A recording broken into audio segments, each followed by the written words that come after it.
Disclaimer. The thoughts and opinions expressed by our guests are not necessarily the views of Tash, Becky, or Be Your Best You podcast. Hey there, lovely people. Welcome to Be Your Best You with Tash and Becky, your go-to hangout for all things spiritual, subconscious, and downright magical. We're here to sprinkle a little mystical wisdom into your everyday life and help you level up your reality. Picture this as your cosmic coffee date, where we chat about the unseen world, blend in some psychology vibes, and stir up the subconscious magic.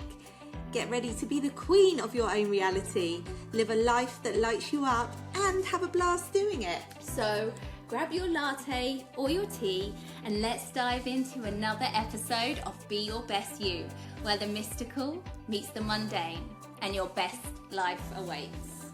Cheers to creating magic together. Let's do this.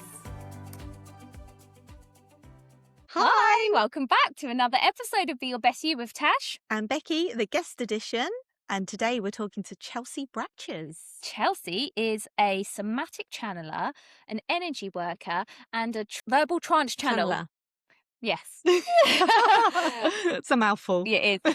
But it's awesome. It is awesome. So we have a bit of a treat for you today. Yeah. First of all, Chelsea tells us how she went from a complete skeptic, not interested in the woo-woo at all. We love these guests, don't we? 'Cause it's so good.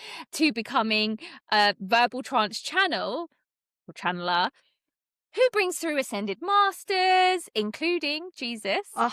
And there's a whole story behind this. And we are really excited to share this with you guys because it's been a whole journey for us, and we can connect a lot with Chelsea's story. But also we are really trying to bring all of this woo-woo stuff into the normal world and demystify it and make it so you're just like, yeah. And I think this is a really great one to do it with because when you start bringing Jesus into it in a non-religious way, it gets spicy.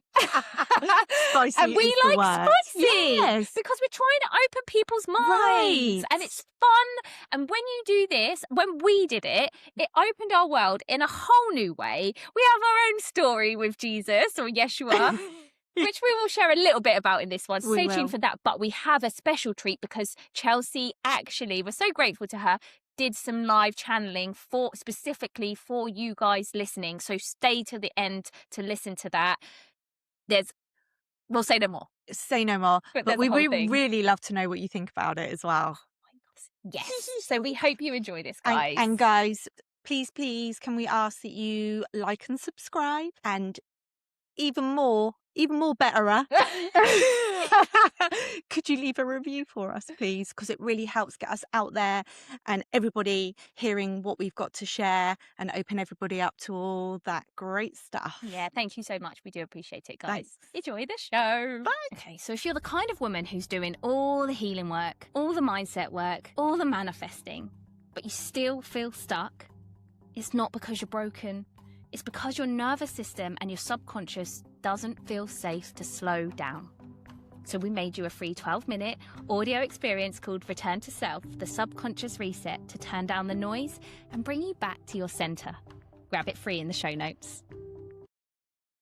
Hi, welcome back to another episode of Be Your Best You with Tash. And Becky, the guest edition. And today we have on the show Chelsea. Chelsea, welcome. Hi, Chelsea. Hi, thank you so much for having me. I'm so excited to get into it. Oh, amazing. We're so excited We to are. have you on. Thank you so much for coming. So, Chelsea, before we dig into everything somatic channeling, could you just tell everybody a little bit about you, who you are, what you're doing in the world right now, and then we'll go from there. Yeah. So I am a practitioner and lead facilitator of a healing modality called somatic channeling. My sister is the founder of it. And so I help, bring this into the world. I teach people one-on-one how to do this modality themselves. And I'm also a verbal trance channel, as well as an energy worker. And I also do, I do a lot of things, but that's like the primary thing. I also read tarot and things like that. But really what I'm here to do is to initiate people into their own spiritual gifts and channeling abilities and their ability to become their own healer. Oh, that's awesome, isn't Wow. it? Yes. That's very cool. Okay, so can you tell us a little bit, like, how do you get into this kind of stuff? Obviously, it's not something you grow up saying, I'm going to be a verbal trance channel. How did you get into this world and doing what you're doing now? Oh my God. I still honestly am like, how did I end up? Like, what is happening? How am I? Like, I never saw this for myself ever. I really was not super woo woo. I didn't believe in energy work. I definitely did not believe in channeling. But I got into this sort of by accident. I used to work in fashion and interiors. I was very much like a material girl in the material world. And I had a dark night of the soul that was really sparked by a condition called depersonalization derealization. And what that is it's like a mental health issue that's really a symptom of complex PTSD, where it's like nervous system collapse kind of, and you feel like you're living in a dream all the time, super tired. There's so many symptoms, but it was really debilitating for me. And it sent me into like sort of an existential despair because when you don't feel good and nothing is working to fix it. I mean, I got the $1 million workup, like every system of the body I had tested medically. And yeah, I just felt like very much trapped in this experience that was really uncomfortable for me because you really feel like you're floating outside of your body. And it's really hard to be like in the body and grounded, but there's also this feeling of like panic and fear that kind of comes with it. I often describe if anyone smoked weed, it's like when you have like a freak out when you're on cannabis, it sort of feels like that. But it was chronic for years.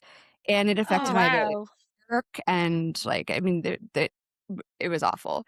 And so because nothing that I was doing like, was helping, I was seeing different therapists, trying different medications. I was getting an MRI, like all the things like that. And eventually, my sister was always very mystical, always, into alternative therapies and things like that. And I was kind of like the normie and she's sort of like the weirdo. And, she was like, I really think you should try this thing that I've been doing. Because it helps you get into the body and your condition is basically you're out of your body. And it's all from this pent up energy from trauma and stress and being entrepreneurial for decades. And so I was like, ugh, like, I don't know, like, I don't really believe in your weird energy work stuff, but like, fine, I'll try it. And yeah, she guided me into the opening sequence, and I can talk a little bit more in a minute about what that looks like. And but she guided me into the modality, which is the other meditation, and I instantly felt drastic reduction in my derealization, which is DPDR for short, by the way.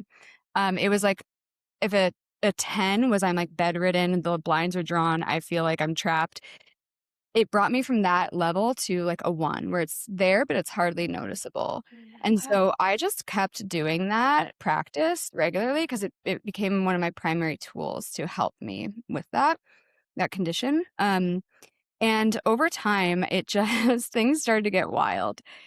I started to have very mystical experiences with the modality, with the meditation. Like at the time, I didn't even know if I believed in past lives. Like mind you, I was in an I was having a crisis where I didn't know what I believed. I maybe was agnostic, like, but I was really just felt very much like, what is the point of living? And I really just didn't want to live anymore because I felt so disconnected from the purpose of life. And so I'm doing the practice and I started to have mystical experiences where like one of them was like, I had a past life memory and I'm like, I didn't know if I believed in past lives, but in this experience, I knew without a doubt that that was a past life. Then I had an experience of like embodying like a Hindu deity. And like, I was like, what is that? And I Google it afterwards and I figured out what it was. So, like all of these things were coming to me that I just knew were not, like I wasn't making it up. And that really was like the opening for me. And so eventually I kept practicing, kept getting more into the spiritual aspect of the work. And another practitioner who learned somatic channeling several months before me had recently awakened her verbal channeling abilities. and she said to me, hey, like, there's this message that really wants to come through for you. And the message was basically like, Chelsea, we've spoken through you many times in your life, like since you're a little girl. You just don't see it that way. But it's because you are a channel and this is your path and your initiation has begun. Contact us immediately.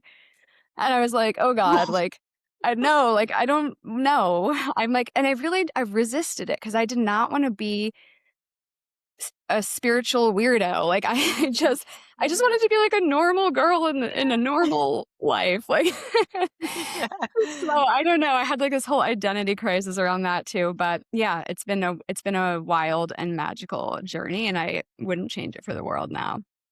Wow. I mean, Wow. first of all, like that sounds so difficult, like living for 3 years like that. And because I know I've Awful. worked with people who have had moments of like dissociation and not for that long, but just a No. period of time, and the work that we've had to do to kind of undo that in itself is like hardcore. So for 3 years Yeah. living like that, Can't I mean, imagine. like genuinely, No. I can't imagine. But then it's crazy, isn't it? Because it made me when you were talking about that, it made me think of like when people have out of body experiences and stuff, like sleep paralysis, out of body experiences. It made me think like it's almost like you were just, I know, like you said, you were living out of your body, like, and that's why this practice helped you, right? Because and I feel like when you come out of your body and you're living outside of that, there's a lot of fear in that energy field, isn't there? There's a lot, all like, I believe all like your beliefs and your traumas and your thought forms and stuff are outside of that energy field. And if you're living out inside that, you can imagine how that would be really, really scary to live in that, and a lot of fear. And I would imagine for you in that as well. So, I mean, God bless your sister for helping you. Like, I know. How instantly that dropped from a 10 to a 1 as soon as you start. I mean, how powerful. Really. Wow. Incredible. Yeah. It really was. Yeah. It / is. I mean, the practice is truly, I mean, I have so much respect for it. Yeah. And it seems like it was obviously always meant to be that way, wasn't it? I'm Totally. sure, Yeah. like that. This is that, like the awakening into that path. But again, another thing, for you, like you said, it was this existential crisis. That's a huge, like, ego death for you, isn't it? Being, very in that, like you said, material world, doing the things you're doing, and then going and having to have this like transition to the spiritual woo-woo person. There's so much in that, isn't it? I know you kind of you have to brush through it in your story, but there's so many layers that you hit, isn't it, when you're questioning, who am I, what is life, like, why is this stuff coming to me now? And your whole brain and your belief system is going, that's not real, I'm gonna be called crazy, and all of the things, and yet it feels so real inside, doesn't it? Totally. Yeah. It's really, I'm so glad you brought that up, because people who go through spiritual awakenings, they know this, but it's just so destabilizing because there are so many layers that are being transformed, and it can feel like it's taking forever. And it's like, it's just this really weird experience where you lose contact with reality in one way or another. At the same time, the pillars of my life were falling down. My business failed. My boyfriend broke up with me. My dad died. Like, I didn't know what I wanted to do with my life. But that's so common in spiritual awakening, and go through, like, so it's like the death of all of these pillars of your life, or sometimes it's physical death, or it's physical trauma, it's physical, emotional, but then also like the identity part, and like, what do you want to do in the world, like, what are you here for, what's the meaning of all of this? I mean, it's so multifaceted, and it's a lot to go through that. So many people are having this experience. I know that my story is not that unique, actually.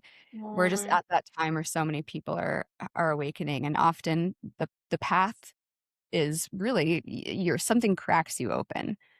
Right. That's so true. I mean, I can resonate with that. That was my story with my awakening, like all of the things collapsing. My mum died, it just, like, all of it, and it does, everything does break down, and it feels so awful, and like, why is this happening to me at the time? But when you look back, you realize exactly what you can see why. And unfortunately, things do have to break down in order for new things to come through. And I say unfortunately, I think that's our perspective, isn't it? But Yeah. when we get used to knowing and trusting that things are always going to change, Yep. and to let go of, you know, what we're holding on to it so tightly, aren't we? If we can, the ride becomes a lot easier, especially when the first one, I think, breaks you open the most, doesn't it? And so Yeah. when the other ones happen, it's not like they're easier, but you kind of get what's happening and you understand. But, you know, this is why I'm 1000%. really excited to have this conversation now about what somatic channeling is, because I do think so many, like you said, this is happening to a lot of people now. This is quite common at the time we are in, you know, the kind of universe, the world, Yeah. and so many people are up in their, if they're not out of their bodies like as far as you were, but they're definitely up in their heads, aren't they? And I think we Yeah. all need to get back into our bodies for so many reasons, but it's such a powerful technology, isn't it? It's a messenger, I think, our bodies, and we need to start learning to use it. So I think if you could tell us now, like, what is somatic channeling and how does it work? Like, I think we all need Yeah. to do it. Yeah, well, buckle up because there's a lot to say. Yeah. We're ready. Honestly, I Need to love take notes. talking about it. But there's never, it's like, it's so multi-dimensional and so vast and complex that it's not a, you know, there's a lot to say. It's not a short little one-liner. But to start, somatic channeling is essentially a modality that is part energy work, it's part somatic therapy, and it's part spiritual initiation and consciousness expansion. And essentially what it is there's two levels of it. At the first level, level one, which is working on yourself. There's other layers of the practice where you can give energy work to other people, but most of what I'll talk about today is level one, which is self work. So essentially, it's the first layer of it is learning how to get out of the mind and attune deeply to the body. So you're learning how to get in the body, tune to the body's energy field, sense what's going on in the field. And so that for some people alone is like a huge deal because you know, we live so much in the mind and we're not even used to sensing our bodies that deeply. So that's layer one. And then, you know, eventually you learn to perceive your energy field and you learn to like sense different densities and things in your field. And when that trust with the body and that connection with the body is restored, you're able to then surrender. And the surrender is really where the magic comes in because the body has its own intelligence. And it's like we are all channels for this higher source consciousness. It's like that is within us. That's all of what it's like all woven together. And so when you learn how to feel safe enough in the body, then you're able to then surrender and allow yourself to be moved by some higher intelligence. So what it looks like is it's really the main characteristic of somatic channeling is involuntary movement and mudras that come through. So it will, for me, it truly feels like my hands are being like lifted, like I'm a puppet on a string. Other people report it feeling kind of like you're just sort of like in this like intuitive flow that's more like feels like almost like dance, but you know you're not really like you're not choosing it. So it's very much like intuitive movement, spontaneous movement. And what that does is it's basically the body is being moved in a way that clears densities in the field. It sort of repatterns the field, brings things back into balance. Because we all, you know, we absorb our bodies and our field, we absorb so much. So in my example, it's like I had so much tension and stress and trauma that I really thought I had processed in talk therapy for decades. But that's just all keeping it up here. And it really has been stored in the body and in the body physically, but then also energetically. And so it's like I'm moving in this way that literally will feel like I'm untangling knots in my field and reweaving them. And ultimately this ends up clearing out so much of that stored energy, so much of that, you know, the imbalance to where you then you're becoming more connected to like the divine within and who you really are. And you're more connected to the tapestry of all that is really. And so that's why for a lot of people, it becomes a path of spiritual initiation. often people awaken spiritual gifts from it.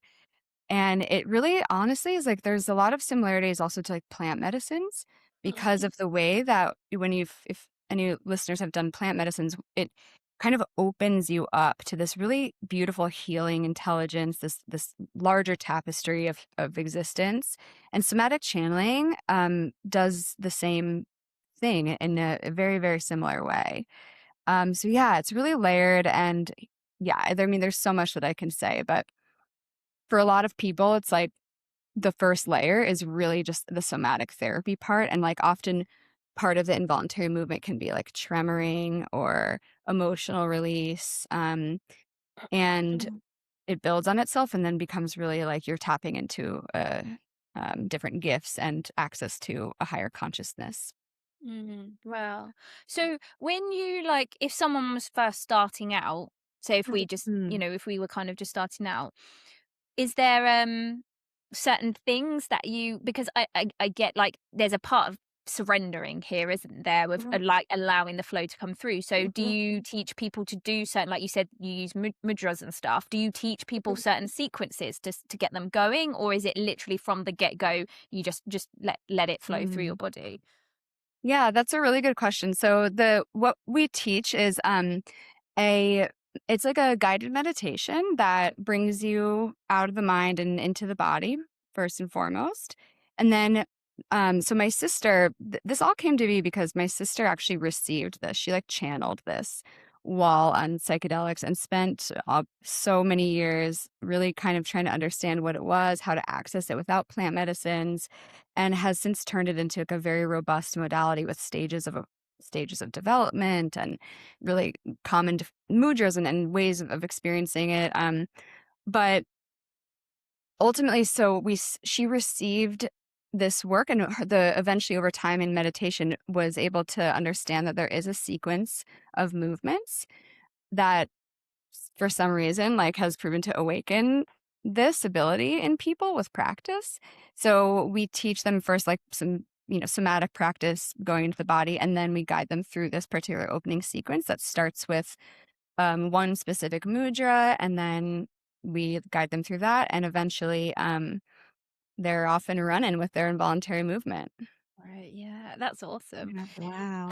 So like with that, then when they start doing this involuntary movement, is there no particular, are people coming at this with no particular reason for doing it? It is literally just whatever is coming through and trusting that it's clearing their field or it's releasing trauma, like, because obviously I know the whole point of this is we're coming out of our mind. We're not supposed to understand it consciously. So is this just a practice that people do and then they trust what comes along, or are there specific outcomes for it? Well, I think that there's no like arrival necessarily, but mainly because it just keeps building on itself. And the deeper that you go, I mean, it becomes a tool that you can use for so many different things.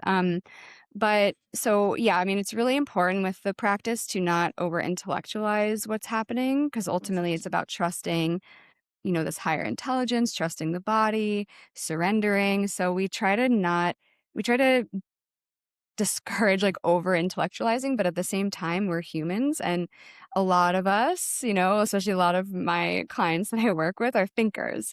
We're very much in the head, and what tends to happen is once you experience that feeling of surrender and you're like flowing, and it feels so good when you're doing it, it feels so good.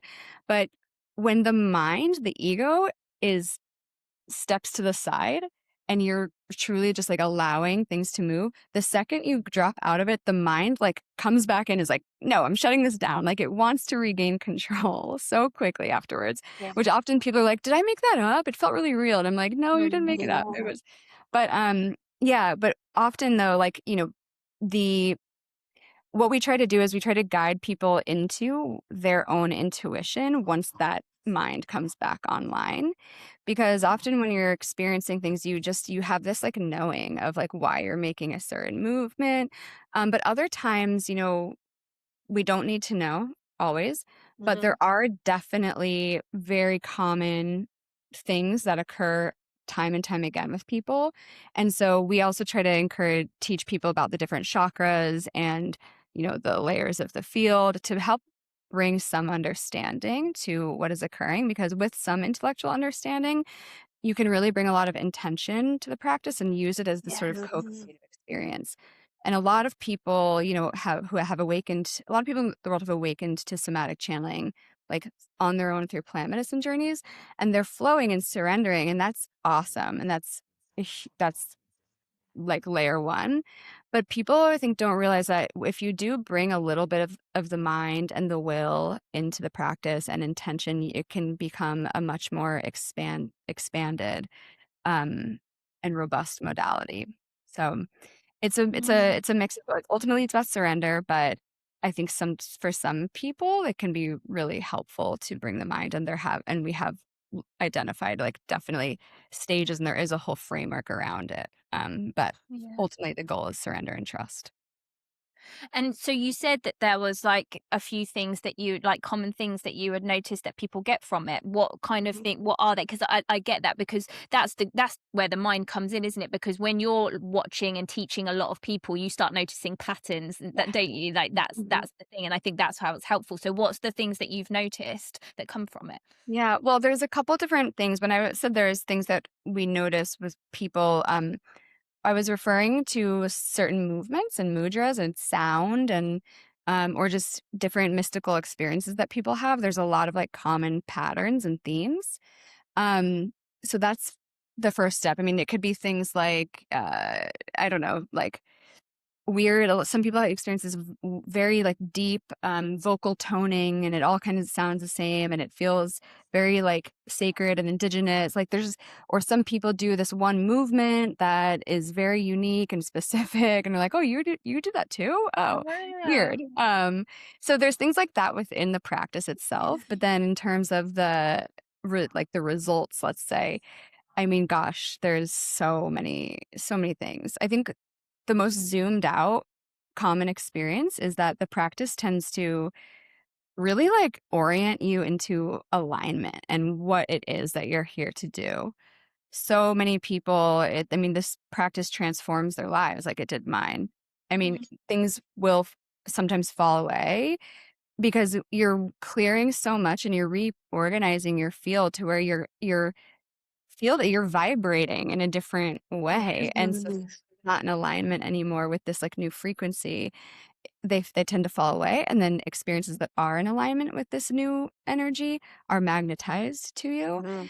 And so for a lot of people, it's like, okay, I cannot spend another day in this corporate job. I know that I'm being called to something different. I have to follow this.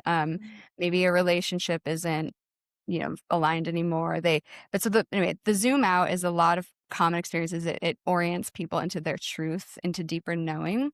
A lot of people experience the awakening of spiritual gifts. Things like, the clairsentience, feeling your energy field, healing with hands, clairvoyance, clairaudience, light language, expressions through the throat.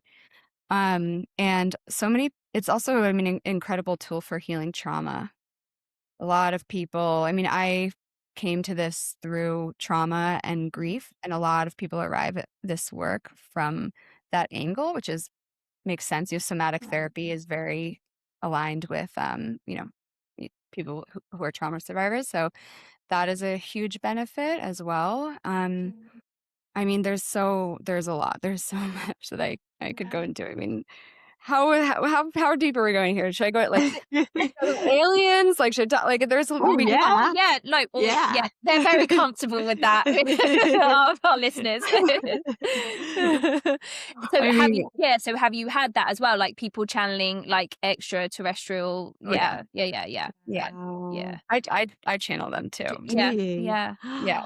That's awesome. And so I guess because obviously I know we're going to go on to, because I think you doing the somatic channeling, that's how you kind of then opened up your trance channel. Yes. Should we? Absolutely. Do you want to let's go there?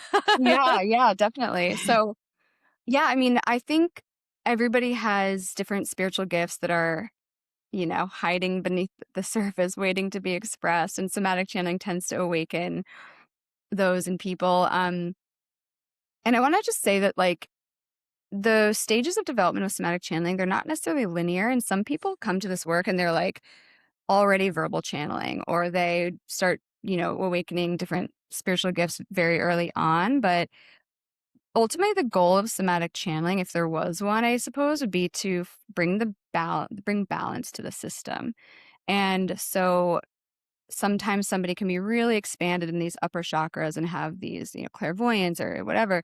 But then, like, the work that comes in is then strengthening and or bringing balance to the lower chakras and rooting down. So, yeah. So my verbal channeling, I think, partially is tied to the fact that I have a lot of energy up here. My upper chakras are way more, intense, and then my lower chakras are like and that makes sense with the DPDR. I wasn't grounding in my body, right?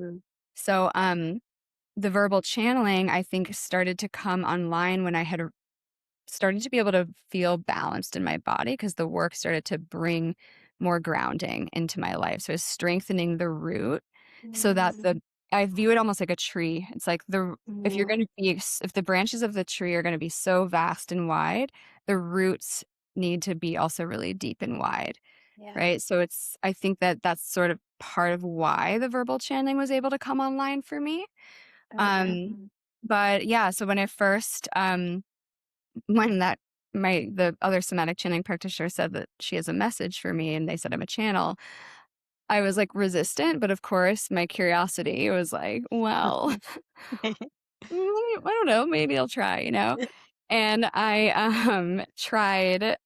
Did my somatic channeling practice, and I heard a word enter my brain, and I always go like this. It felt like it came like it didn't come from the inside of my brain. It felt like it's hard to explain. But so I was like, that's weird. Like, where'd that come from? I don't remember what the word was, but I tried to brush it aside. And I'm doing my Samchan, and I'm like, wait, the word is coming in again. And I was like, weird. Okay, let me think of another word. And I could not get this word out of my brain, no matter how hard I tried. And then again, it like came in again. And I finally was like, maybe this is like the channeling intention I set. So I just said the word out loud, and then another one popped in. And I was like, okay. And I said that one, and it was very slow at first, but the third time I heard the word, I finally just said it. And the rest of the message started to flow from there. And I remember the first time that I did it, my best friend lived down the street, and I went over to her house afterwards, and I was like, something weird just happened. I was like, you need to try it again, and you need to watch and record me. And I don't know, I was so shook, kind of, but it felt really good, and it was like such a beautiful message, and it felt incredibly healing for me to receive it. And so, yeah, it was a very magical experience. And then, yeah, I kind of like kept practicing it. And then after a few months of practicing, I started to get, faster at it and things like that. And then I had what we call a contraction period. So with somatic channeling, there's this experience of expansion and contraction. Like, the work tends to operate in this way where it's like you feel so obsessed with the work. You're like opening so many layers of understanding and experience. And then it's almost like you either start to doubt it, or you feel resistant to it. And I believe that that's just the body's intelligence of like knowing, and God's source, like the intelligence of knowing like what is right for you, what's going to keep you grounded in this practice. And so I think the contraction periods serve a beautiful purpose. But my contraction period right after channeling looked like I got back in my mind, and I convinced myself I was developing schizophrenia or some sort of psychosis. I was freaking out.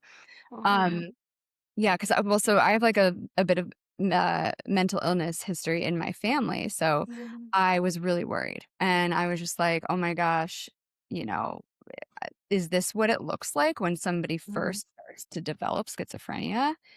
And one day I was going to work. I was commuting to the city, and I was just feeling so dysregulated. I was like, I'm just was spiraling about this schizophrenia thing. And there was like this old church, and I was not religious. Like, it was very weird that I went into a church, but I really just needed a quiet place to like regulate my nervous system.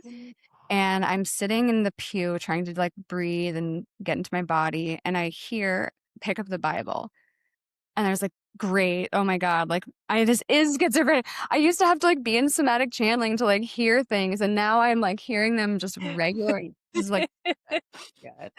And I was like, and I was like, oh my gosh, I was like praying to like, I don't even know what I was praying to, because at this point I still hadn't really fully developed my spiritual beliefs, and I didn't really know who or what I was channeling at the time. And so, yeah, I just was like, please, universe, like, please give me a sign that I'm like going to be okay. And then I heard turn to page 238. I heard pick up the Bible again, and then I heard turn to page 238. And I was like, it was like so weird. It was so bizarre. Honestly, it's like whatever.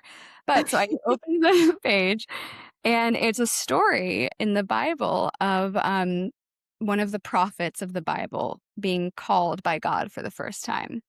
I think it's Samuel, maybe. But it's a story about he hears his name called in the night, and he asks his master Eli, "Was that you? Did you call my name?" And he was like, "No, that wasn't me." And he's like, "Weird." He hears it again and asks again, "Was that you?" Again, he's like, "No, I'm not calling your name." He hears it a third time, and the third time he says, "God? Is that you, God?" And that's when he experienced his first experience of receiving a word from a prophetic word, right? Yeah. And I just suddenly broke out into tears, because I just like knew in that moment that it was a sign that it was like God saying to me, "You're not going crazy. You've been given a gift. You have the gift of prophecy," that's what a Christian would call it. And yeah, so it's like that moment, it was really kind of the beginning for me, I would say, of starting to embrace it rather than resist it and fear it. Wow. Oh, that must have That been they didn't so want you to miss that scary. message, did Oh they? no.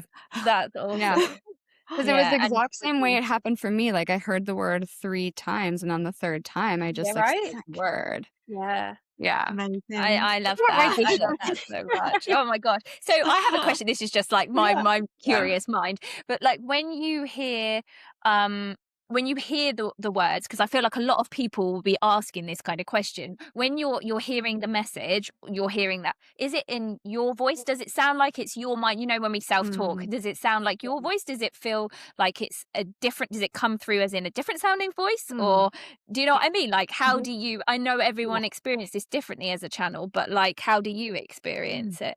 Yeah, I get that question a lot. It's, so when I'm receiving, like, in that example, and then, like, or when I hear something, it's my voice in the sense it feels similar like, if a thought pops into your head. It's just that it has a different, like, frequency or energy to it, and part of that is it feels very random. Like, I always go like this. Like, it feels like it's like boop, like dropped in there. I don't know.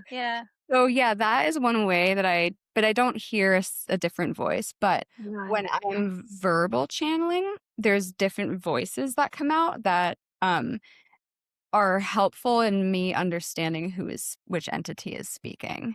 So like each entity has a different manner of speech and voice. When you're using your own voice, you mean, not in your head? Yeah, when I'm voice channeling rather than I'm just getting a download or something. Yeah.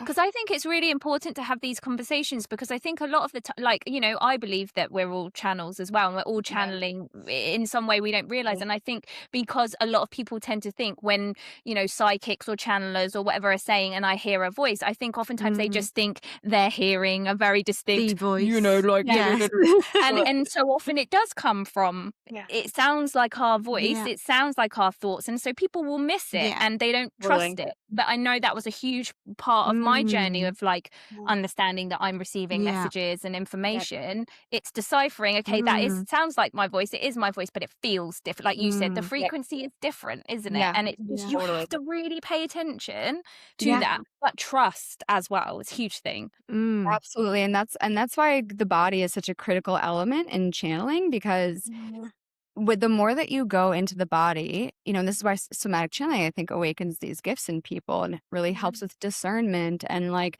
I think somatic channeling is such a powerful entry point to verbal channeling. Like, I view verbal channeling almost just like a tool underneath the more important work of the somatic channeling. But it's so important because when you are tuning so much to your body through this practice or other somatic or mindfulness techniques, it's what will help you understand and discern that like that's actually guidance from my spirit team. It's not me. But if you are not taking the time to get quiet enough with yourself to like tune into your own frequency, you're not going to be able to tell the difference between your own voice or your own mind and thoughts versus others. And I've had clients who've awakened their verbal channeling abilities, and they said like, I was expecting it to be like God's booming voice, like like something really dramatic, and it's not that at first, it's really subtle. So you have to tune into the body to understand. And can you tap into a frequency of your choice, or do you just allow whatever to come through? That's a really good question. So I think with this work, I do think discernment has been a huge part of my journey. And I think it's really important when you're opening your channel up. Whenever I work with somebody teaching them somatic channeling or we're doing verbal channeling, I always start with an intention. And the intention is sort of like both an invitation and also a boundary that I'm setting. And at first, when I first started channeling, I didn't know anything, because remember, like, I could care less about woo-woo stuff. Like, I thought channelers were charlatans. I was like, I don't know what I'm doing. I'm just rolling with it. And so I didn't know who I was channeling or anything about that at first. And then over time, I started to experience different energies and different frequencies. And over time, you build a relationship like with these entities in your team, and you start to like kind of find your tribe. It's like there's just ones that you resonate with more. And so so when I first was like, maybe I should figure out who and what I'm channeling, I asked them, and they gave me this is like really funny. They gave me an image of the iconic Last Supper image, and like Jesus is at the middle of the table, and next to him is like an alien. And then it was these Hindu beings with multiple arms, and then there was a Buddha with like a little Buddha hat and a like robe, and then there was a blob like sitting in a chair, like a blob of white and blue light, like loosely like shaped like some, and then like a bunch of other apostle looking people around. And then they then gave me the information of their group of beings from the 12th dimension who are all from different like systems of belief, but they're aligned on the like essentially the goal of Christ consciousness, bringing Christ consciousness to the planet. This really high consciousness of unity and love and compassion. So they describe themselves kind of like the UN of the cosmos or something. And so I learned then that, and so within that, because it's such a huge team, it's like so vast. There's representatives on that team from different groups. So like there is some extraterrestrial star system representatives. There's some, different religious representatives. And so I've played around with like talking and communing, channeling each one of those. And then also experimented with calling in other people's guides as well. And ultimately, like I didn't like the way that it felt calling in other people's guides. And over time, I've sort of taken a liking to Jesus and the Galactic Federation of Light the most. So like now I'm like, while I could call in other beings, you sort of just like get comfy with your people, you know? So I haven't really done that a lot, and I don't work with other people's guides anymore. I just sort of stick with what feels the most familiar to me. That's a really long way of answering your question. No, that's awesome. No, That's like, that's no, that's yeah. a great. I love that. Oh, yeah. And I think that it's important to have the conversation about discernment as well, isn't it? Mhm. Because, like I said, a lot of people are awakening, you know, potentially coming from a place where they haven't been in the woo woo world, so they don't understand about energetic protection and Yeah. and all the things. And so yeah, we don't want loads of people waking up and channeling all kinds of things. That, Yeah. you know, like, because Mm. there's lots of lovely stuff out there, and there's some not so good stuff out there Yeah. too, isn't it? And intention is Yeah. everything. So it's not to be Mhm. scared of, but it's just to be mindful of, isn't it? Yeah. And Yeah. like you said, I think as well, it's a really important point is that doing what feels right to you, because what Yeah. feels right to someone else might feel more comfortable channeling other people's guides, and that's great because obviously that's where they're supposed to be. But for you, you feel Absolutely. more comfortable with Mm. your peeps, and Yeah. and it's probably because you're supposed to be like doing that for now. But it's Yeah. interesting because when you said that, I was thinking, I wonder if like sometimes like they'll change and someone else will pop in and be like, hey Chelsea, I want to kind of talk to you now, and you know, and just be like, well, who's this? And Yeah. Yeah. it's fun, isn't it? I think it's so Yeah, fun. it is. It really is, and it's I actually recently started thinking there's certain guides on my team that I miss. I have not channeled them in a long time, and I'm like, I need to bring them back. But ultimately, you know, my guides, they speak as a group a lot of the time too, so it's Yeah. often you're not differentiating between. I view it almost like No. a symphony or a chorus. It's like they're all creating the transmission together, but sometimes a soloist will step forward for a specific question or talk with a specific topic. So a lot of the time it's like all of them, but there is I want to call in others that I haven't c- um, spoken to with intention, but sometimes they'll just pop in as like for like a solo. You know what I mean? Yeah. Yeah. Oh, that's it's and so like when you're going into channel, will you just set your intention like I want to bring through Jesus today, or I want to bring through the Galactic Federation today, and then just let that come through? Yeah, kind of. So my intention is always to for my guides to I invite my team of guides aligned with the Christ consciousness is what I say. Yeah, that's just sort of what I don't even know where that came, but that's what I do and I'm sticking to it. I don't know. And then sometimes like when I'm in the trance and I'm in the transmission, I will then call forth a specific guide. But usually, you know, source knows best. And so I noticed that there's different guides that they take it upon themselves to come through for certain topics.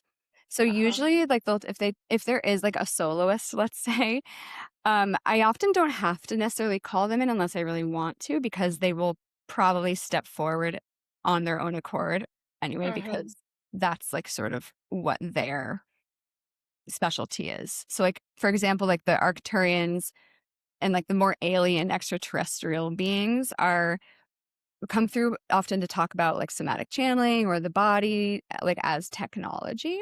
So they're a little bit more like they're less flowery and it's more like technical. Yeah. And they're very much about like mindfulness techniques and things like that. And then yeah, like Jesus or Yeshua, he's my favorite one. He comes through for things that I think are more like soulful and more about like the journey of a soul and human suffering and answering of the call of what you're here to do, and like higher values and things like that. And then like Mary Magdalene, she often comes through when we're talking about somatic work and the connection to the body.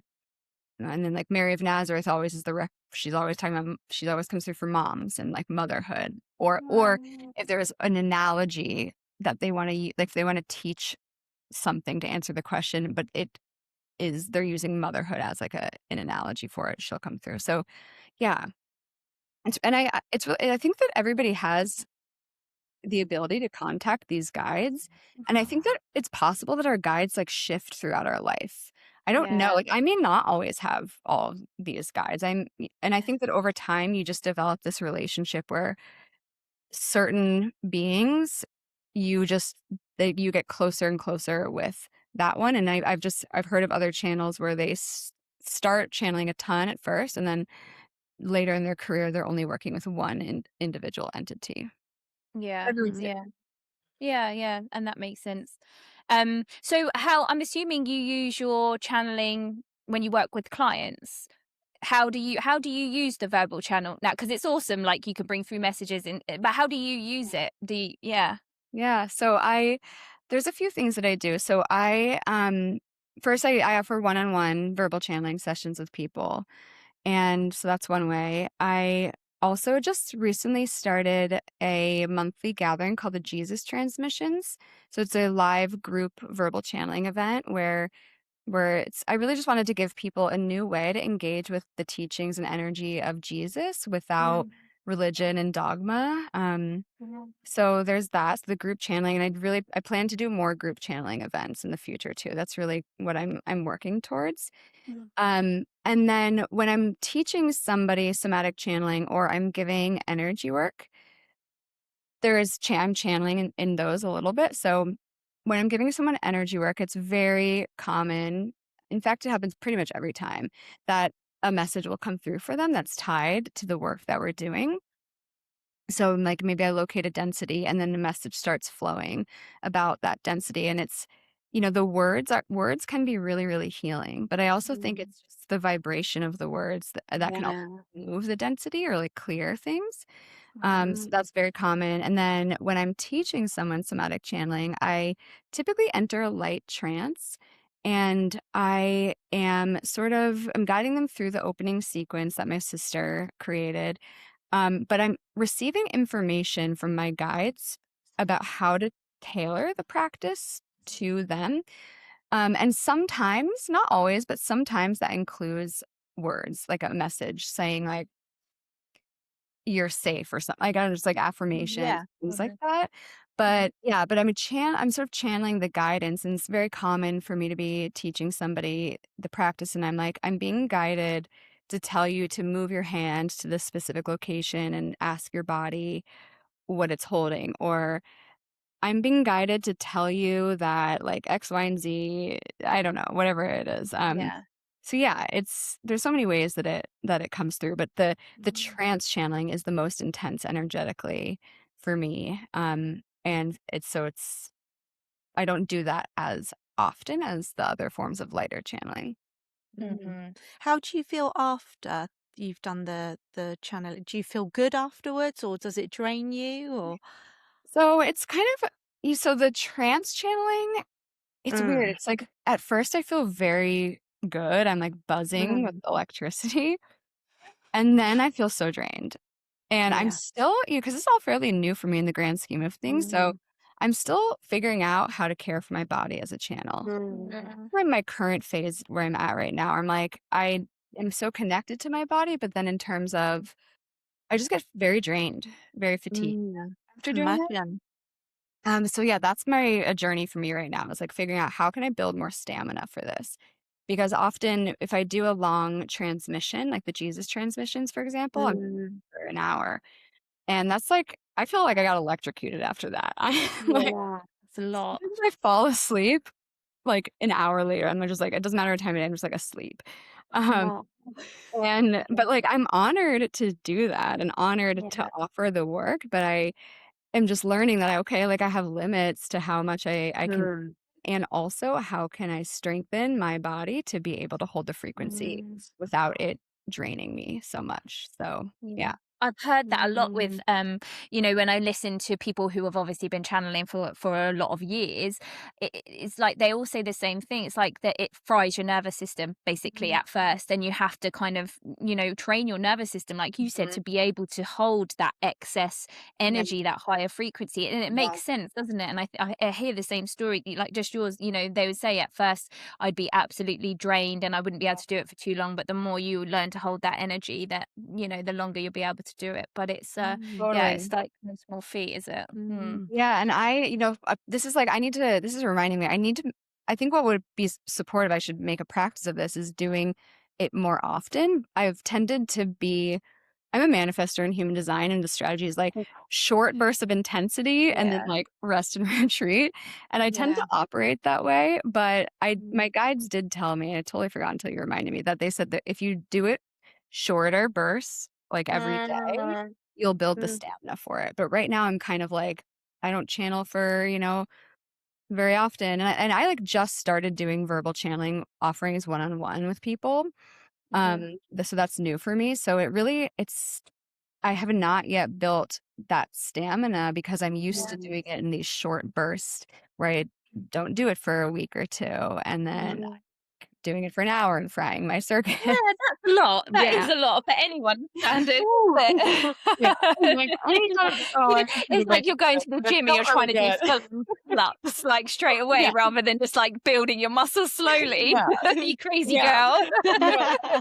But it feels really good when I'm doing it too. That's the Yeah. thing. Like it Yeah. feels amazing, and it also like when I feel so honored to be able to even serve in this way too. So it's like, but I also don't think that we're meant to be like martyrs for this work. And Mm. so yeah, it's such a journey. I mean, I think it's an important thing to know for anybody listening to this, that the spiritual awakening process, we're so used to wanting things to be quick fixes, and we're also so used to seeing people who have achieved some level of whatever we perceive success is, and think that they have it all figured out because they've gotten there. And it's like, just because I channel such high frequency beings does not mean that I am like integrating all of the wisdom perfectly. It does not mean that I've figured out totally how to take care of myself and be able to sustain that.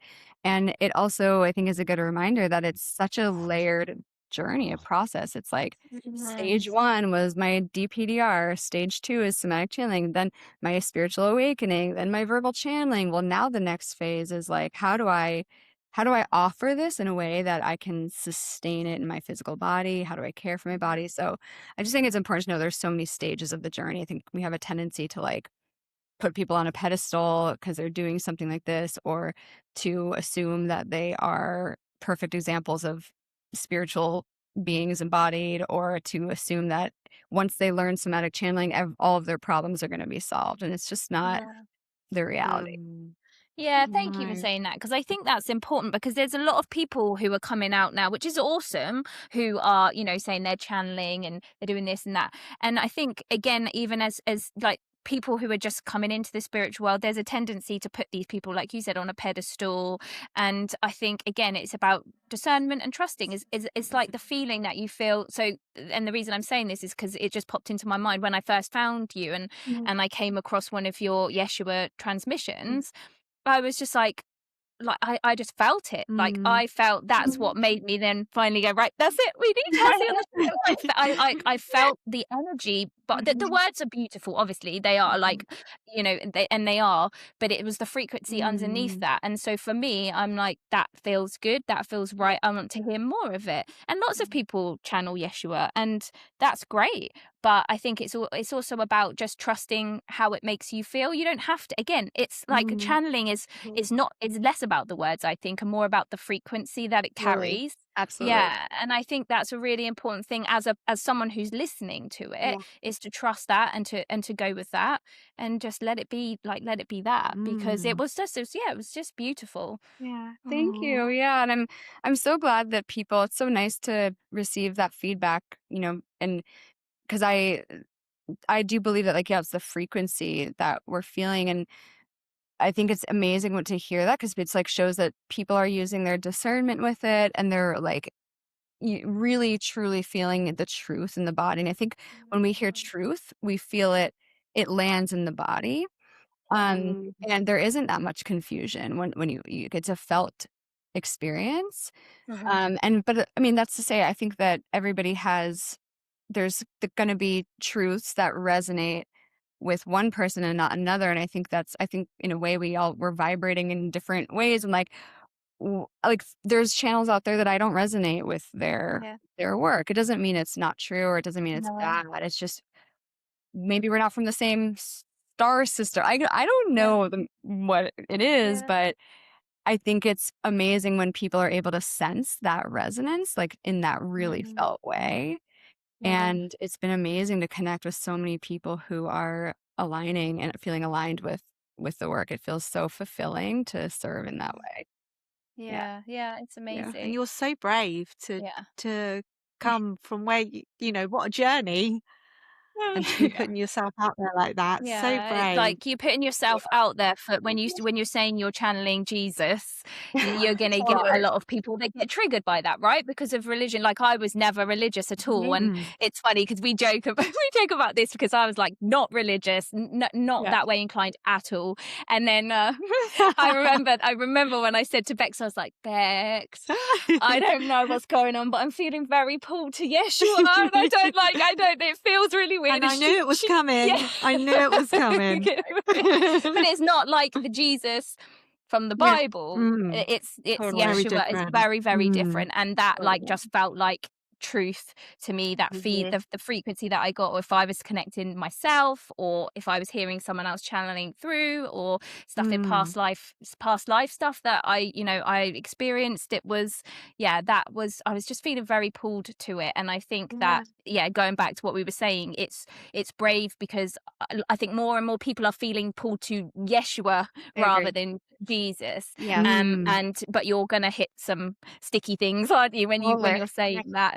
So hats off to you. Yeah. For sure. Well, I mean, I first started doing this on TikTok, where it's like my dark corner of the internet where nobody knew my name, because like I had a fake name on my TikTok account, and it was like my testing ground to climb cringe mountain, as they say. Yeah. And oh my God, the Christian TikTok police would come at me. They like, you're channeling demons, you need to repent, and like all this stuff. And I mean, at first it like made me like angry. And then I was like, why am I angry? And how would like Jesus handle that? And then it turned into, it spooked me. I was like, what if they're right? Like, what if I am being deceived? What if this is going to lead me somewhere dark and it's like a slow thing where I hardly notice? And, now I'm like, I think it's such an important part of the initiation is to face the trolls. And it brought me closer into my own truth. And it's good to have those comments sometimes, because it made me check in with myself and think, why am I feeling this? And how can I move beyond this feeling of anger and just find acceptance with it? And it made me question it and go deeper into my faith. And one time I really was feeling just like really scared about what if they're right, And I channeled, and Yeshua came through, and he said, what you're doing right now is you are you're growing the pearl of wisdom inside of you. And I want you to look up how a pearl is made. And afterwards I Google this, and a pearl, I had no idea. A pearl is made by a parasite entering the shell, and that external parasite that comes in, the inside of the shell, the pearlescent material, like kills it by just like smothering it with its like. So in that comparison, it's like the pearlescent material is the energy, the love, the wisdom of God. And when external things come in it's like I never had any fear of this until people started saying things. It never came from the practice itself. The practice itself always felt so profoundly holy. So it's always these external voices that create this doubt and this confusion.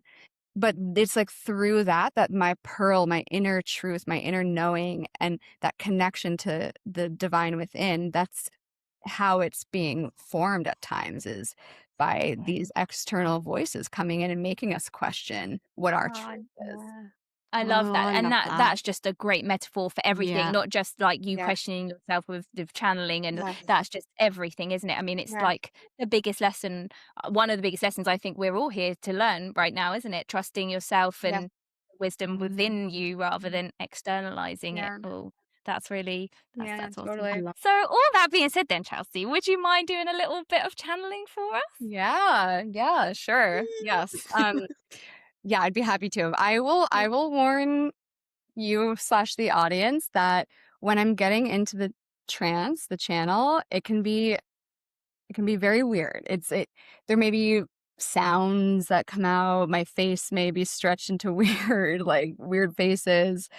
Just want to name that. And sometimes it's not. We'll see what comes through. But just in case I'm making like racking sounds or like groaning, it is what it is. So yeah, let me just back up a little bit. And okay.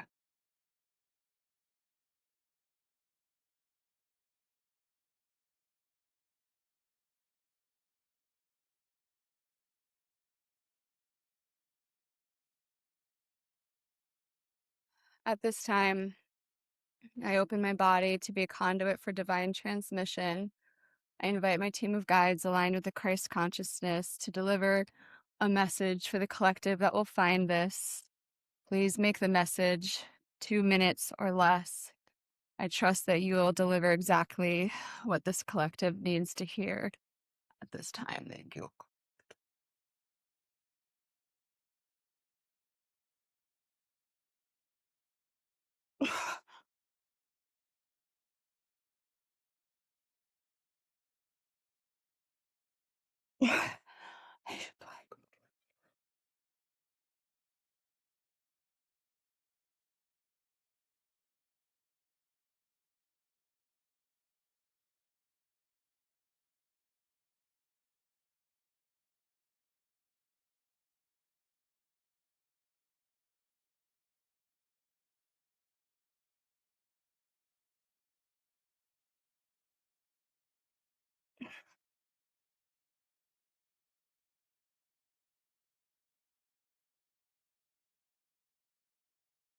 Sorry, normally I would have cleared my field before, so it would be not take as long, but Just No, take your time.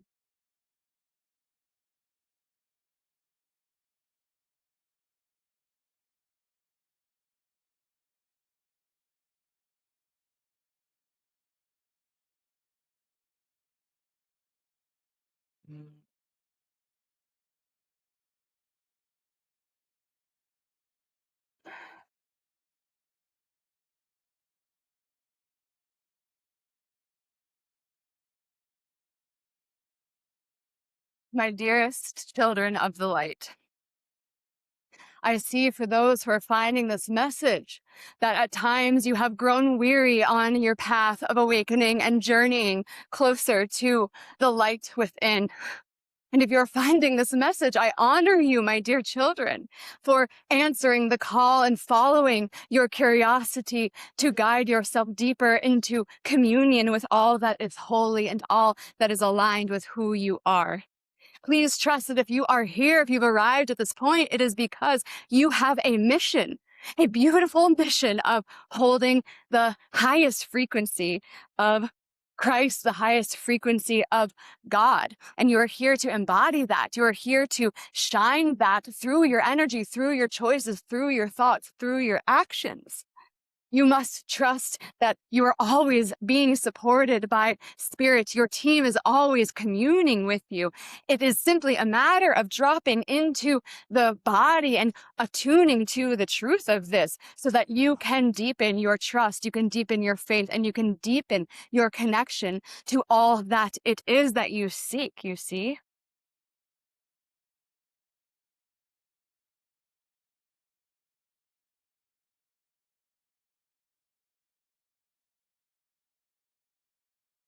Find my light. Find it by going into the heart. And that is where you will call on me. Drop into the frequency of the heart by feeling and attuning to love, and that will be your shield to guide you into deeper exploration of all that you are capable of.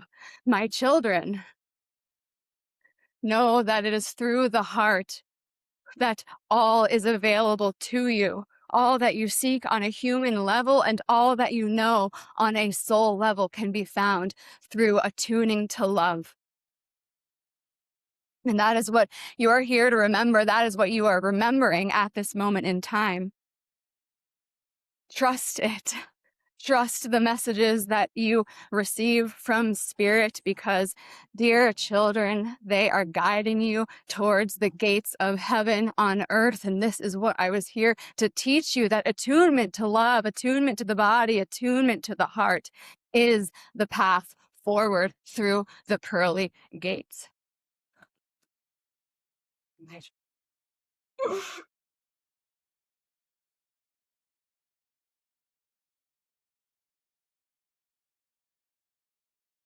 At this time, I'd like to unwind my field. Let's bring this transition to a close.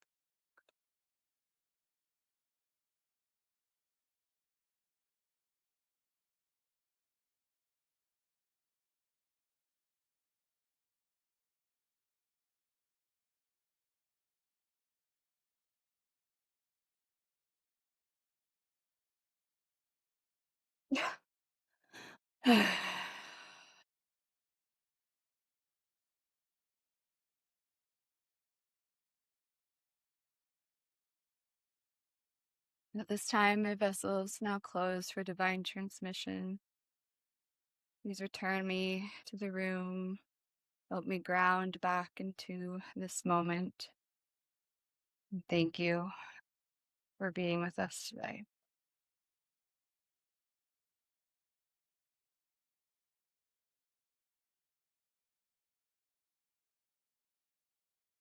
I'm back.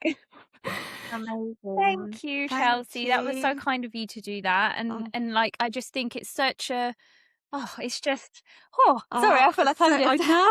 Oh, you just emotional. I No, just need no, to it is. bring back, I come back to the could room. you really feel it though? Oh, I could feel it in my Yeah, chest. I can feel it in my chest. Yeah, I for can still sure. feel it now. It's, No wonder it takes it out of you. yeah. It's such a lot, isn't it? Also, like, just on a purely like physical level, you're moving your body around a lot, aren't you? Like, it is actually energetically quite a lot for you too. Absolutely. Yeah. It's a really, really, really high frequency. And so it's intense. Yeah, like thank you so can, much for thank doing you that. for doing that. And it's and you could really feel like the energy coming through you is higher. Like, you can feel that energy, can't you? Do you know what I mean? I'm struggling to explain it, but like, you can see you're holding more of a frequency there. It's a lot. Do you have a memory of it when you come out of it, or not really? Sort of. So it's like that's something that's gotten easier over time. I used to not remember a single thing. And with practice, I do remember more now, but it's almost like a dream. Like, sometimes I remember everything right when I come out, but a lot of times it's like I don't quite remember. I may remember sort of like a vibe or a theme. But then if somebody were to say something, I'll be like, oh yeah. And then it kind of like comes pouring back and I remember with more detail. Yeah. And yeah, sorry it took me a while to drop in. Normally, if I were to do a transmission with somebody, I have to clear my field first. And then it's like I'll do that for a few minutes. I'll clear my own field and then take a break. But it helps expedite the process of dropping in when I do that. Well, I don't think it took you very long at all, to be honest with you. I thought that, I think that's really quick to drop into that. But, and so when you're kind of doing, the toning and you're doing all the movements and stuff, is that very much just, you're not thinking about it. You're not actually thinking about what you're doing. It is just coming through you. That's what's coming out as your intention is set to connect. Exactly. Yeah. Yes. Yeah. Surrendered. And then you just kind of like feel it coming through. Because I know, like, when we've done it, when we do it on our own in the past, like, when it's like I feel it building up in my throat. Yeah. And it's like I'm wanting it to come, and then all of a sudden it's like you can't hold on to it any longer, and then it just like bursts through. Is that like kind of how it comes through for you? Yes, it's really similar. It's that plus I will start to like hear that they're ready, or that was Jesus, that was Yeshua, but that they're ready. Like, I'll hear, dear child, we're ready to speak, and then I'll say, dear child, we're ready to speak. And then also it's like visual for me too. So I often will like see Jesus or see a different entity, it's like Jesus said he's entered the chat, and so let's Yeah, there's so much. There is so, because like when you say that, I'm like, yep, I have that as well. There's so much going on, isn't there? It's such a like, it's crazy, isn't it? All the things that go on. But I I just, know, and yeah, it's I'm wild that it can all that can be going on while also like I'm like not even really I'm like here, but I'm not. It's just like the yeah. brain is so our consciousness is just so layered and vast. It's wild. Yeah, it is. It's crazy. Oh, well, thank Oh, you. I really hope that kind of message resonated It's with such our audience. yeah. and such a lovely way to leave it as well, Yeah. isn't it? Just Yeah. with that. Oh gosh, I can still feel it. Take it with you. Oh, that's Oh, thank you. Chelsea, Yeah, where I'm can like, people find you? what was that? Where can people find you? So my website is profoundhouse.com. My Instagram is my name at Chelsea Bratches, and my TikTok now has been changed to my actual name. Woo! Finally, to the screen. We're here. Yeah, and so that's Profound House at Chelsea Bratches. And then my sister's business is Somatic Channeling, and so if anybody wanted to explore her business, she runs a training program called the Mystery School for people who want to become practitioners of this work, whether like professionally or just to deepen their understanding and deepen their work for themselves. Her website is somaticchanneling.com. Oh, Her next awesome. training program starts in fall. Okay, awesome. Oh, that's brilliant. There's lots to be, lots of people to dive into. I feel like I want to like dive more into somatic Oh, channeling. definitely. Sounds Sounds like awesome. it sounds like it's a really good access doorway Mm. into, into a lot of things. Definitely. Really, yeah. So it's Mm. exciting. Yeah. Yeah, and if nothing else, I think it's really good for people right now to find some grounding and get back into their bodies. And like you said, I think a lot of us are up in our higher chakras, and we, especially when you come into the spiritual world, everyone wants to switch their third eye on and open up their crown, but we forget, like, before you do that, you have to, like you said with the roots, you have to work on your lower chakras, because a lot of us, they do need work, don't they? We do need to ground because of this greedy earth and all the survival stuff going on. We got to get that root and sacral chakra really like worked on as well. So I think it's like really good for that too. Yeah, and it's so integration. That's the most spiritual thing, is like when it becomes boring and it's not. The mystical states are amazing and channeling Jesus is amazing, but it's like I think the real work of spirituality is when it just becomes your everyday, the mundane existence. Like, how can you embody the teachings? How can you embody the energy in the most simple, mundane aspects of life? That's the real work. That's so true, isn't 100%. it? Yeah. Thank you. Yeah. Yeah. Well, thank you so much for coming on and Thank you, chatting with us, Chelsea. for opening us up to the world of somatic channeling, and for your channeling. Thank you so much. It's been an absolute pleasure. Thank you so much for having me and for creating this space. I think it's so amazing that you guys are doing what you're doing and bringing these topics into the world and using your voice. It's really powerful. So thank you for doing what you do and for having me on. Really appreciate it. Amazing, thank you. Right, guys. Well, that's it for this week. We will see you next week. Take care. Bye. Bye.